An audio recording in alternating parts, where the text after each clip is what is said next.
السلام علیکم ورحمۃ اللہ وبرکاتہ. کافی دنوں سے سوال آیا ہوا تھا, میں اس کی طرف جا نہیں پا رہا تھا. فوریکس ٹریڈنگ سے متعلق سوال آیا تھا کہ فوریکس ٹریڈنگ کے متعلق کیا کہتے ہیں علماء. دیکھیں جی, آج کل جو فائنینشیل ماڈلز چل رہے ہیں مارکیٹ میں, مختلف تجارتی ماڈلز ہیں, نفع بنانے کے مختلف طریقے ہیں. ان میں سے ایک طریقہ جو ہے وہ یہ بھی ہے, بہت سارے لوگ انٹرنیٹ پر بیٹھ کر لاکھوں کروڑوں روپے کما لیتے ہیں, مارکیٹ سے اٹھا لیتے ہیں, کاروبار کرتے ہیں. دماغ کا کھیل زیادہ ہے اور اس میں فزیکل محنت کم ہے, اور کموڈیٹیز ادھر کی ادھر ہو جاتی ہیں اور آپ کے ہاتھ میں کسی چیز کی ملک نہیں آتی, سب پیپر پہ ہوتا ہے. تو یہ کاروبار کا ایک طریقہ کار, فوریکس ٹریڈنگ کا طریقہ کار جو ہے, اس کو بھی جاننا ضروری ہے کہ فوریکس ٹریڈنگ میں آدمی بلا واسطہ خود خریداری نہیں کر سکتا, بلکہ کوئی کمپنی ہوتی ہے جس کو آپ بروکر کہتے ہیں, اس کا واسطہ ضروری ہوتا ہے. لہذا اس کاروبار میں خرید و فروخت کے تمام مراحل بروکر کمپنی کے واسطے سے ہی پایہ تکمیل کو پہنچتے ہیں. یہ کمپنی جو ہے یہ بروکر کا کام انجام دیتی ہے اور ہر خرید و فروخت پر اپنا کچھ کمیشن لیتی ہے, 40, 50, 60, 70, 80 جو بھی ان کا ہو. ڈالر میں رکھتے ہیں کافی لوگ. تو بہرحال خریدار کو خواہ نفع ہو یا نقصان, دے ڈونٹ کیئر. کمپنی کی جو طے شدہ کمیشن ہے اس کا نفع نقصان سے کوئی تعلق نہیں ہے, اور اس کاروبار میں صرف 10% رقم جو ہے وہ بروکر کمپنی کو ادا کرنا ضروری ہوتی ہے, اور باقی 90% قیمت ادا کرنا ضروری نہیں, اور نہ ہی بروکر کمپنی کی طرف سے اس کا مطالبہ کیا جاتا ہے. مثال کے طور پہ ایک آدمی ہے, اس نے $10,000 بروکر کمپنی کو جمع کروا کر اپنا اکاؤنٹ اس کمپنی میں کھول لیا, تو اب 10% جمع کرا دیے. اب اس کو $1,00,000 کی خریداری کی اجازت ہو گئی. اسی طرح اگر آدمی $20,000 جمع کرا دے تو $2,00,000 کی خریداری کر سکتا ہے. کاروبار کا طریقہ یہ ہے کہ آدمی فوریکس اسکیم کا رکن بن جاتا ہے. کمپنی 10,000 میں سے $2,000 اپنے پاس بطور بیانہ رکھ لیتی ہے, تاکہ اگر بالفرض خرید و فروخت میں نقصان ہونے لگے تو اس میں سے پورا کیا جا سکے. رکن بننے کے بعد کمپنی والے اس کی رہنمائی کرتے ہیں کہ کس وقت کون سی چیز خریدنا زیادہ بہتر ہے اور نفع بخش ہے. اس کاروبار میں خرید و فروخت کی جانے والی ہر شے کی خریداری کی کم سے کم مقدار مقرر ہوتی ہے, جس کو فوریکس ٹریڈنگ کی زبان میں آپ لاٹ کہتے ہیں, کہ میں نے اتنے لاٹ اٹھا لیے, اتنے لاٹ اٹھا لیا. آپ ٹرمینالوجیز اگر آپ جانتے ہیں تو بہرحال فروخت ہونے والی جو چیزیں ہوتی ہیں, جو جنس ہوتی ہے, وہ عام طور پر کبھی کپاس ہے, چینی ہے, گندم ہے, جبکہ اگر آپ اس کو لیکوڈ کیش میں دیکھیں نا, زر میں, تو سونا ہے, چاندی ہے. اچھا, سونے کی ایک لاٹ جو ہے وہ 100 اونس اور چاندی کی ایک لاٹ 1000 اونس پر مشتمل ہوتی ہے.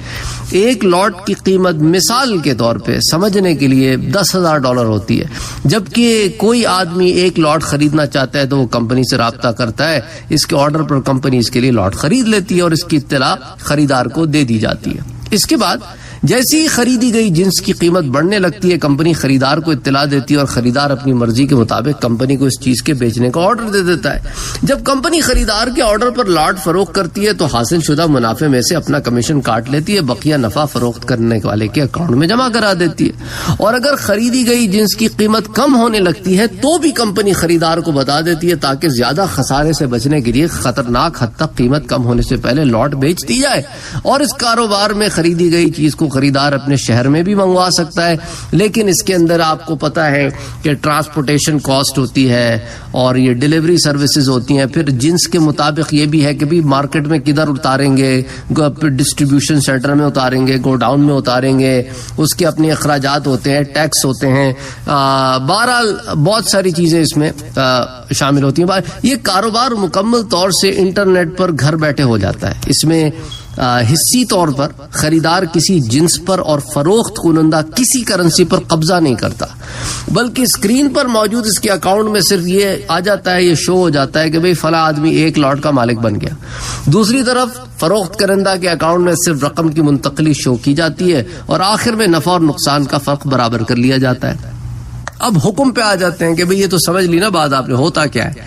تو فوریکس ٹریڈنگ جو ہے وہ علماء کہتے ہیں کہ ان وجوہات کی وجہ سے شرعاً جائز نہیں ہے. ایک, یہ مروجہ فوریکس ٹریڈنگ میں زیادہ تر خرید و فروخت نقد کے بجائے مارجن پر ہوتی ہے.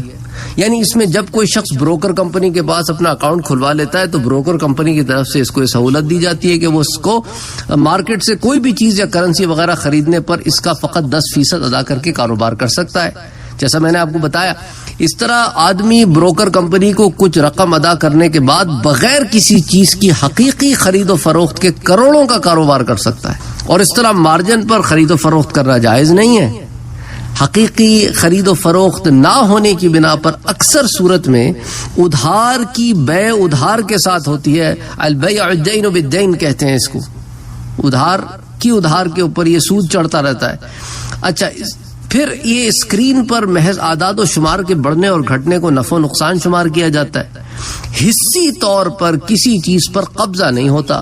اس طرح یہ معاملہ سٹے میں بھی داخل ہو جاتا ہے اس وجہ سے۔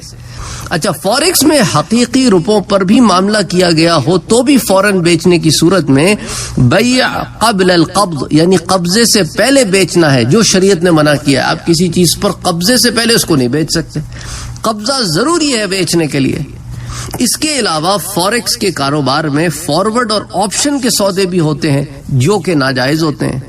تو اس لیے علماء نے بہت ساری وجوہات سے فوریکس ٹریڈنگ کے جو چیزیں ہوتی ہیں ان کو ناجائز قرار دیا ہے، کیونکہ یہ ان شرائط کو توڑتی ہیں جو دین نے لگائے ہیں۔ واللہ اعلم بالصواب۔